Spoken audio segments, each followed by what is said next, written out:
Nah, untuk story ini teman-teman bisa upload di jam-jam yang rame orang buka WhatsApp. Nah, biasanya itu ada di pagi hari ya, sebelum mereka berangkat kerja atau beraktivitas ya, ya sekitar jam setengah enam sampai jam 8 pagi lah. Kemudian siang ketika mereka istirahat, makan siang dan sebagainya. Kemudian malam ketika mereka sudah pulang ke rumah dan sudah istirahat lah ya.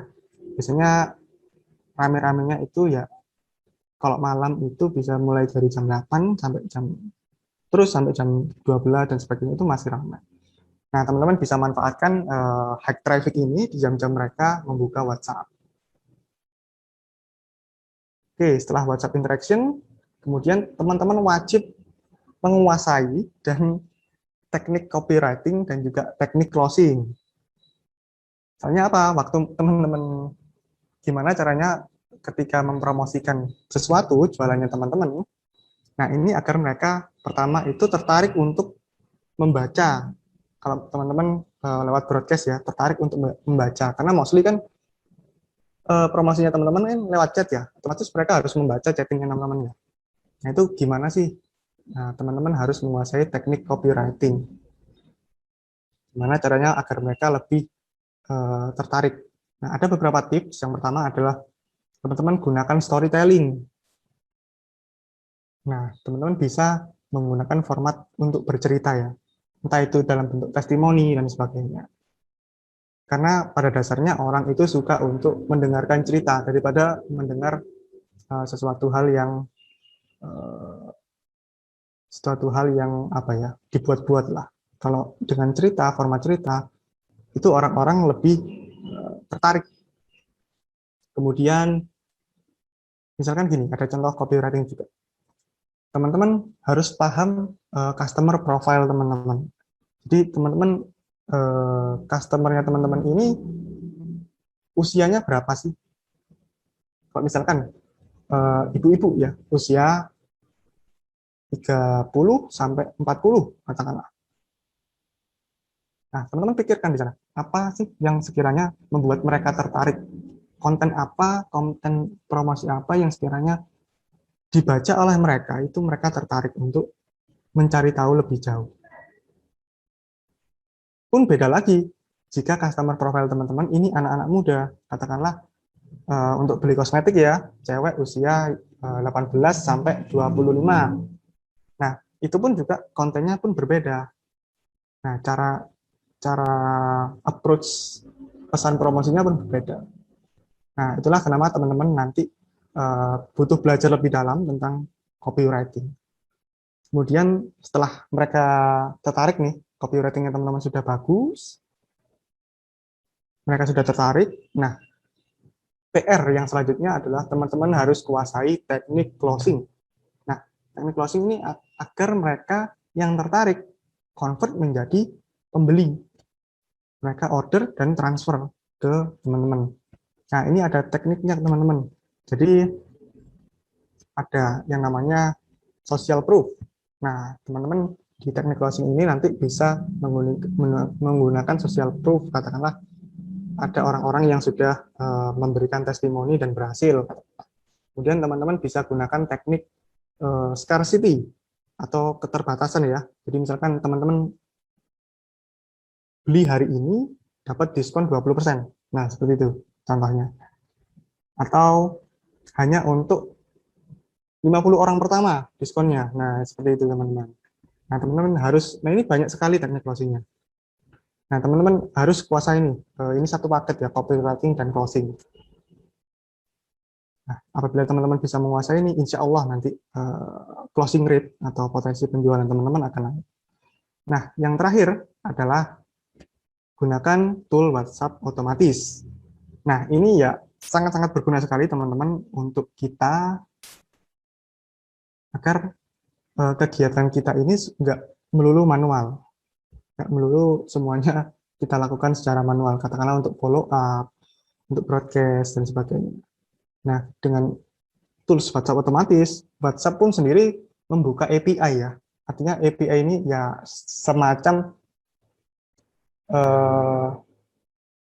cara agar WhatsApp ini bisa diotomatisasi. Nah, dengan kita bisa mengotomatisasi dalam artian untuk kegiatan follow up dan juga kegiatan promosi, nanti teman-teman bisa lebih gampang dalam hal follow up-nya, nggak perlu ribet lah, nggak perlu kelabakan. Oh, ini ada yang belum di follow up, terus berapa puluh yang belum di follow up dan sebagainya. Nah, itu teman-teman nanti kalau dengan menggunakan tools WhatsApp, nanti teman-teman bisa lebih mudah kerjanya dan meningkatkan potensi penjualan juga, closingan lebih bagus juga. Artinya tidak ada lagi orang yang kelewatan untuk di follow up. Kadang kan orang lupa ya, biasanya mereka sudah order ya hari ini karena kegiatan sebagainya dan kesibukan dan sebagainya, mereka lupa biasanya. Nah, kalau mereka lupa, nggak kita ingatkan, ya mereka nggak akan transfer, nggak akan menyelesaikan pembayaran. Nah, itulah gunanya follow up. Nah, follow up ini wajib, dan WhatsApp ini salah satu tools follow up selain email ya, dan tools follow up yang sangat-sangat powerful, karena setiap hari orang buka WhatsApp, bahkan lebih powerful dari email ya, kalau saya menilainya, karena memang khususnya untuk pasar market Indonesia ya, orang apalagi emak-emak dan sebagainya itu jarang membuka email. Hanya orang-orang yang mungkin ya memang kerja di bidang tertentu yang memang menggunakan email, mereka lebih sering membuka email. Tapi jarang sekali orang lebih cenderung membuka untuk aplikasi WhatsApp yang sekarang ini ya. Nah, that's why kita perlu sebuah sistem gimana agar mereka secara otomatis ya order. Ini bagus sekali teman-teman. Misalkan ada orang yang order, kemudian kita berhasil closing ya, terus mereka order, invoice keluar secara otomatis. Nah, itu kan enak sekali ya. Invoice keluar, kemudian mereka belum transfer. Nah, kita bisa follow up-nya kita bisa desain katakanlah 2 hari, 3 hari. Nah, itu secara otomatis teman-teman, hari pertama belum transfer, nanti ada hari kedua yang kita sudah setting untuk melakukan follow up di hari kedua. Secara otomatis, kita nggak usah manual, jadi nggak perlu memikirkan lagi siapa yang belum di follow up ya untuk order 3 hari yang lalu. Nah, itu ribet banget teman-teman kalau teman-teman ordernya sudah banyak, sudah mencapai puluhan per hari, bahkan ratusan per hari. Nah, itu teman-teman. Oke.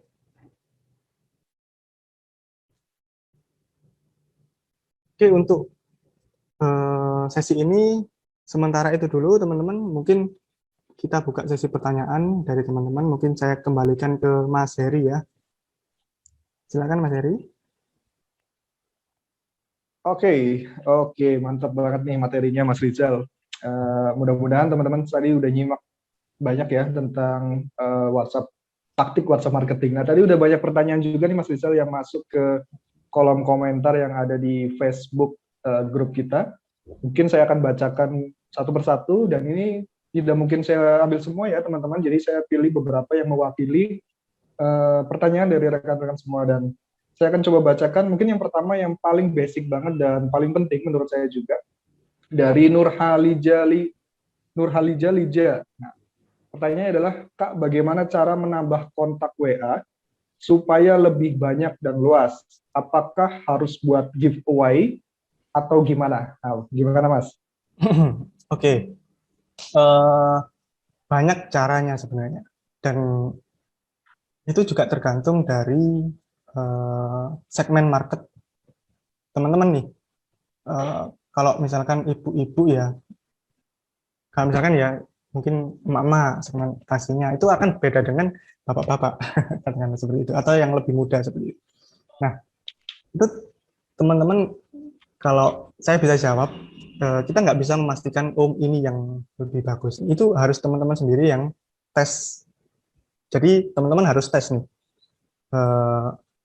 Teman-teman harus paham dulu customer segmen teman-teman, customer profile-nya teman-teman, atau niche ya, istilahnya niche-nya teman-teman itu apa. Jadi teman-teman harus tulis dulu ya customer profile-nya. Misalkan target marketnya teman-teman ini adalah cewek kuliahan atau anak muda, umur berapa, kemudian domisili di mana, kemudian hobinya apa. Nah, itu teman-teman harus paham betul seperti itu. Nah, dari itu nanti eh, teman-teman setelah paham customer profile, nanti teman-teman akan eh, mendapatkan kesimpulan sementara bahwa mungkin dengan giveaway, giveaway itu istilah, mungkin istilah lainnya adalah diskon ya, kupon diskon, mungkin mereka akan tertarik kupon diskon, misalkan diskon 20% atau apa. Nah, coba teman-teman tes dulu apakah dengan memberikan hal tersebut, ini pancingan ya, lead magnet ini, apakah mereka banyak atau tertarik, ditandai dengan mereka memberikan nomor WhatsApp mereka ya. Misalkan, ternyata banyak nih. Nah, gunakan pola ini untuk marketing yang lebih masif lagi. Seperti itu, Mas Heri. Oke, berarti harus pertama adalah mengetahui buyer personanya dulu ya Mas ya. Benar. Jadi tahu target marketnya tuh paling tidak kebiasaannya tuh seperti apa, dikasih ini tuh mau nggak dan sebagainya ya. Supaya kita jangan sampai bikin lead magnet atau giveaway tadi yang memang tidak diminati oleh mereka gitu ya. Iya. Oke, pertanyaan kedua Mas, ini masih seputar kontak nih. Dari Dwi Ratnawati, gini Kak, kan di kontak sudah banyak, tapi yang lihat statusnya nggak sesuai sama jumlah kontak. Gimana biar mereka selalu tertarik sama postingan kita? Intinya berarti kontaknya banyak, tapi yang lihat dikit nih. Apa yang salah biasanya Mas? Oke, jadi biasanya ya mereka itu belum save nomor kita. Jadi kita nge-save mereka, mereka belum nge-save kita. Jadi otomatis kan mereka nggak bisa lihat kontak story-nya kita tuh. Nah, hal pertama yang perlu kita lakukan adalah sapa dulu. Mungkin ya kita sapa, chat dan sebagainya ya. Mungkin kita bisa infokan ada event atau ada lead magnet tadi ya, misalkan diskon dan sebagainya. Nah, dengan itu mungkin triknya ya, kok biasanya yang saya lakukan itu adalah triknya berikan kupon, kemudian pancingan ya, kupon, kemudian untuk syaratnya adalah save nomor kita di kontak mereka, sehingga mereka nanti bisa lihat story kita. Nah, dengan mereka save nomor kita kan nanti mereka bisa nih secara otomatis lihat story kita ya. Nah, itu hal pertama yang dapat teman-teman lakukan. Jadi memperbanyak orang yang save nomor kita, otomatis nanti story ya yang bulat kecil-kecil itu nanti kita akan tampil di sana begitu kita update. Itu yang pertama. Kemudian yang kedua, setelah banyak orang yang save nomor kita, itu adalah usahakan itu tadi ya, sempat saya singgung sebelumnya, agar mereka tertarik dengan story kita gunakan statistik 80%, 20%. Jadi jangan melulu soal jualan, tapi 80% tentang konten yang bermanfaat, konten yang sekiranya mereka edukatif ya, mereka mau membaca, tertarik untuk membaca dan sebagainya. Nah itu, jadi misalkan orang sudah notice nih, sudah notice ke kita, ini kontennya jualan mulu, orang bakal bakal akan malas nih untuk buka story, jadi mereka sebelum buka ini sudah tahu ini pasti jualan.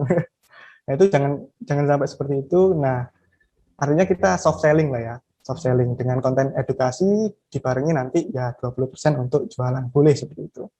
Nah itu dua hal tersebut Mas Heri. Siap, berarti pertama adalah kontaknya ya harus saling save gitu ya. Yang kedua adalah kontennya. Jangan sampai konten itu sudah ditebak sama calon buyer kita atau yang list kontak kita bahwa ini orang jualan nih, malas mau buka gitu ya. Wah benar-benar.